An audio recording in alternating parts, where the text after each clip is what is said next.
పేదలకు వరమైన నిమ్స్ ఇప్పుడు వరుస వివాదాలతో దాని ప్రతిష్ట మసకబారుతున్నది. కీలక స్థానాల్లో ఉన్న కొందరు అధికారులు అడ్డు అదుపు లేకుండా సాగిస్తున్న అక్రమాలతో ఈ హాస్పిటల్లో వైద్యం నిరుపేదలకు అందని ద్రాక్షగా మారుతున్నది.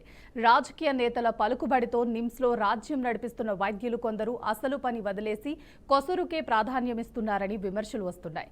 డబ్బు సంపాదించుకోవటమే లక్ష్యం అన్నట్టుగా వ్యవహరిస్తున్నారు. బెడ్లు అమ్ముకోవడం, లక్షలు తీసుకుంటూ కాంట్రాక్ట్ ఉద్యోగాలను భర్తీ చేయటం, వీరి బాగోతాలు తరచూ వెలుగులోకి వస్తున్నా చర్యలు తీసుకుంటారా అనేది $1 మిలియన్ ప్రశ్నగా మిగిలింది. దీనికి కారణం కొందరు అధికారులు సొంత ప్రయోజనాల కోసం, అక్రమార్కుల కోసం అండగా నిలబడుతుండటమేనని నిమ్స్ వర్గాలే అంటున్నాయి. అయితే ఇటీవల నిమ్స్లో నిరాటకంగా జరుగుతున్న అక్రమాలు వరుసగా వెలుగు చూస్తున్న నేపథ్యంలో ముఖ్యమంత్రి రేవంత్ రెడ్డి దీనిపై సీరియస్గా దృష్టి సారించినట్లుగా తెలుస్తోంది.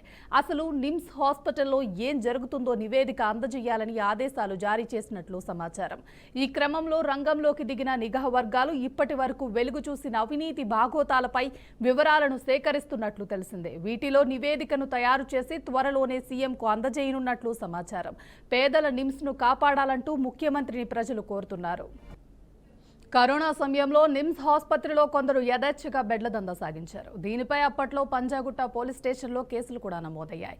కరోనా బారిన పడ్డ తన తల్లికి బెడ్ ఇవ్వడానికి ₹1,00,000 తీసుకున్నారని కృష్ణారెడ్డి అనే వ్యక్తి హాస్పిటల్ సూపరింటెండెంట్కు లిఖితపూర్వక ఫిర్యాదు చేశాడు. గూగుల్ పే ద్వారా ప్రశాంత్ అనే వ్యక్తికి డబ్బు చెల్లించినట్లు ఆధారాలు కూడా అందజేశాడు.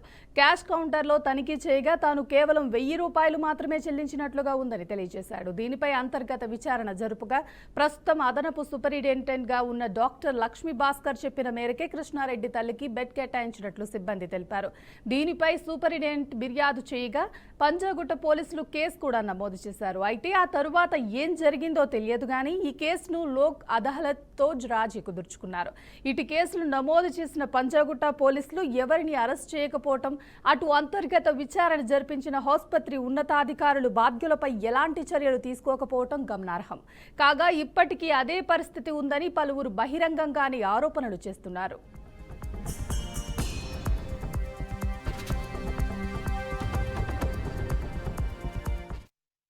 నిమ్స్ ట్రామా కేర్ భవనంలో ఆరోగ్య సిబ్బంది కార్యాలయం పక్కనే ఉన్న గదిలో గతంలో పెద్ద మొత్తంలో బాణాసంచా దొరికింది.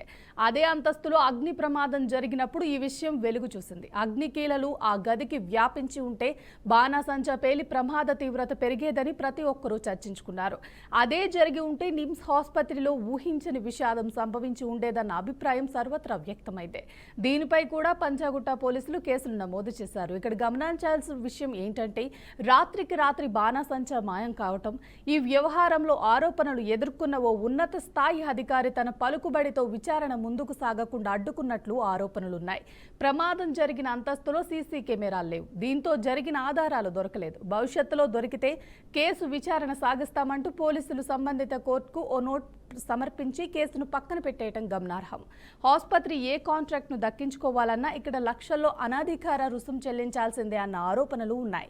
ఉన్నత స్థాయిలో ఉన్న ఓ వైద్యుడి ప్రమేయం లేకుండా ఒక్క కాంట్రాక్ట్ కూడా ఫైనల్ కాదని, ఆసుపత్రిలో ఇలా ప్రతిదీ ఆయన ఫైనల్ చేస్తుంటున్నారని విమర్శలు వదిలివెత్తుతున్నాయి. చివరి చిన్న స్టాల్ పెట్టుకోవాలన్నా సదరు అధికారి జేబు తడపాల్సిందేనని ఆరోపణలు వినిపిస్తున్నాయి. కాంట్రాక్ట్ ఉద్యోగాలు అవినీతికి మరిగిన అధికారులకు వరంగా మారాయి.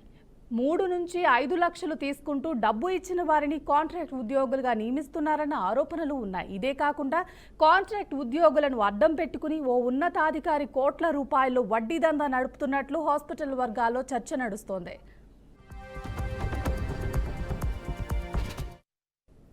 ఇదే అంశానికి సంబంధించి పూర్తి సమాచారాన్ని మా ప్రతినిధి భాసిత్ అందిస్తారు. నిమ్స్ అక్రమాలపై సీఎం రేవంత్ రెడ్డి సీరియస్ అయ్యారు. పేదలకు వరమైన నిమ్స్ ఇప్పుడు వరుస విధాలతో నిమ్స్ ఆసుపత్రి ప్రతిష్ట మతకబారుతుంది. కీలక స్థానాల్లో ఉన్న కొందరు అధికారులు అడ్డు అదుపు లేకుండా సాగిస్తున్న అక్రమాలపై ఈ హాస్పిటల్లో వైద్యం నిరుపేదలకు అందని ద్రాక్షగా మారుతుంది. రాజకీయ నేతల పలుకుబడితో నిమ్స్ లో రాజ్యం నడిపిస్తున్న వైద్యులు కొందరు అసలు పని వదిలేసి కొసరు పనికే ప్రాధాన్యత ఇస్తున్నారు. డబ్బు సంపాదించుకో అన్నట్లు వ్యవహరిస్తున్నారు. బెడ్లు అమ్ముకోవడం, లక్షలు తీసుకుంటూ కాంట్రాక్ట్ ఉద్యోగాలకు భర్తీ చేయడం, వీరి భావతాలు తరచూ వెలుగులోకి వస్తున్న చర్యలు తీసుకుంటారా అనేది $1 మిలియన్ ప్రశ్నగా మిగిలింది. దీనికి కారణంగా కొందరు అధికారులు సొంత ప్రయోజనాల కోసమే, అక్రమార్కుల కోసం అండగా నిలబడుతుండడమే అని నిమ్స్ వర్గాలే అంటున్నాయి. అయితే ఇటీవల నిమ్స్ లో నిరాటకరంగా జరుగుతున్న అక్రమాల వరుసగా వెలుగు చూస్తున్న నేపథ్యంలో ముఖ్యమంత్రి రేవంత్ రెడ్డి దీనిపై సీరియస్ గా దృష్టి సారించినట్టు తెలుస్తుంది. అసలు నిమ్స్ హాస్పిటల్లో ఏం జరుగుతుందో నివేదిక అందజేయాలని చెప్పి ఆదేశాలు జారీ చేసినట్లు కూడా సమాచారం అందింది. ఈ క్రమంలో రంగంలో దిగిన నిఘా వర్గాలు ఇప్పటి వరకు వెలుగు చూసిన అవినీతి బావుతాలపై వివరాలు సేకరిస్తున్నట్టు కూడా మనకు సమాచారం ఉంది. వీటితో నివేదిక తయారు చేసి త్వరలో సీఎం కు అందజేయనున్నట్లు కూడా సమాచారం. పేదల నిమ్స్ కు కాపాడాలంటూ ముఖ్యమంత్రిని ప్రజలు కూడా కోరుతున్నారు. కరోనా సమయంలో నిమ్స్ ఆసుపత్రిలో కొందరు యథేచ్ఛగా బెడ్ల దందా సాగించారు. దీనిపై అప్పట్లో పంజాగుట్ట పోలీస్ స్టేషన్ లో కూడా కేసులు నమోదయ్యాయి. కరోనా బారిన పడ్డ తన తల్లికి బెడ్ ఇవ్వడానికి ₹1,00,000 తీసుకున్నారని కృష్ణారెడ్డి అనే వ్యక్తి హాస్పిటల్ సూపరింటెండెంట్ కు లిఖితపూర్వకంగా ఫిర్యాదు చేశారు.